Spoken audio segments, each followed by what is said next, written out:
Initially, a lease agreement was submitted to us by them, and we countered with a lease agreement of our own, and it has been in Albany being reviewed by the New York State Police.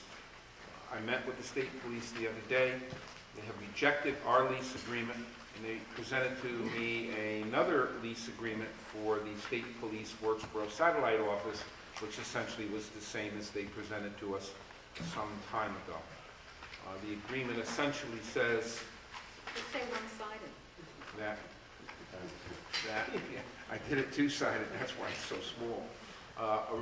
Essentially, if I'm not incorrect, essentially we pay for everything except the telephone and their telecommunications costs of their devices that they have there. I guess that's pretty simply stated. They do give us indemnification. Yeah, oh yes. For any further acts that they provide. Attached to it, Bob, I don't know if they gave it to you, but originally they gave you a copy in March of '08 of Appendix A to it. Did they send it back to you again? Now, Let me see if I have it there. I may have taken the appendix out. But I think that to the extent that they say that that's applicable, it's incorporated into their lease terms, which really doesn't have for the most part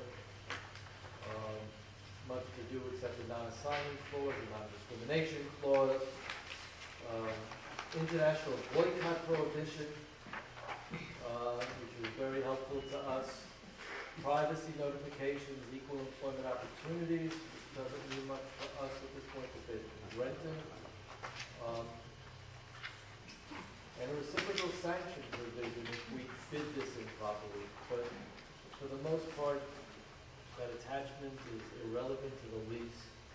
In effect, what they've done is, in the past where they've paid for their own heat, they no longer want to pay for their own heat. But they are giving us a substantial amount of police protection that we had to pay for it from our own police department, which was many times more than what they're asking us. Yes, they have quoted me that the cost is equivalent to in excess of $2 million worth of police protection. Matter of fact, probably closer to $2.5 million worth of protection. So, if I could add to it, we're getting about 14 troopers and 4 BCI men. Yes, it's a rather large satellite, and it is well manned. And when we have asked for assistance from them, they've never been hesitant to provide that for us. So there is a quid pro quo here, and that's it essentially. So, sir, I'll find that addendum. I have it. You do have it? I have it, sure. I thought that. You had given it to me, so. That's where it went then. Okay. So what I can do is this, I'll give you the addendum, this is going to be attached, I'm assuming it's the same one that they're referring to, just ask you. Sure. Okay. And the other item is we own the building, so that's the good part. So whatever we want to do, we'll do with it 5, 10 years from now, expand, get more troopers, whatever we want to do with our building. The drinking question they have, I went over there and there's a sign that says do not drink the water.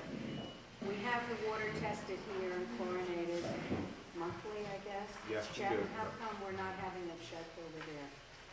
To the best of my knowledge, it was being checked, but I'll check. Well, checks around here. Check.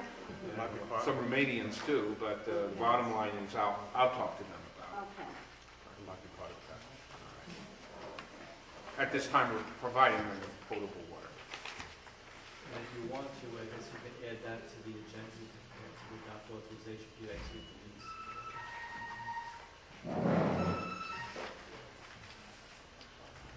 Get this out of the way here. Next item on the agenda is the snow and ice contract with Sullivan County. Any other comments from the board on that? Snow and ice contract? Very good. You should have in your packets a copy of the proposed policy and procedure soon to be drafted, hopefully into a format of local law on wells.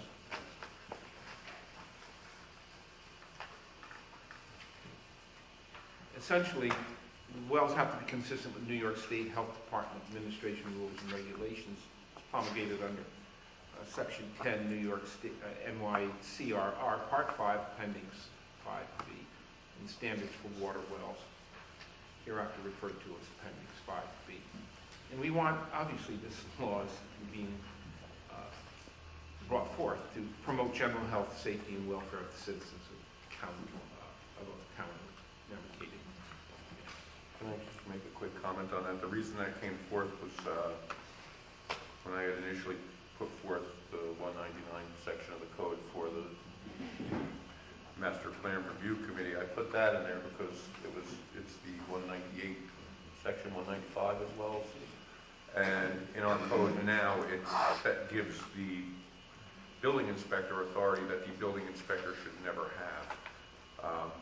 Basically, it's reverse of home rule law, saying that the building inspector can cite wells wherever they feel appropriate, which is less stringent than the rules put forth by the New York State Department of Health. So, in fact, when that law was adopted, it was illegal. So, had to be fixed. That's where that comes from. Thank you. You all have a copy of that law? Should I? No, Hey, I I'll make- didn't have it in the box. Okay, we are going to excuse the fact Pam was out for a couple of days. Wasn't able to do this. Ray is sick. Make sure that you all get copies of the law for review. Tonight, it was just to give to you, introduce to you, allow you to look it over, and then we can take a very hard, focused look at it at the next meeting and start putting it through the machine in the process. Well, as I read it, it basically says that in our town you comply with the state regulations. Yes, essentially that's what it says. But nonetheless, I'd like you all to review it, add any comments to it, and then, of course, we will be looking at it at future meetings. Any comments, Nick or Judy? No. Okay. Get these schmutz out of the way here.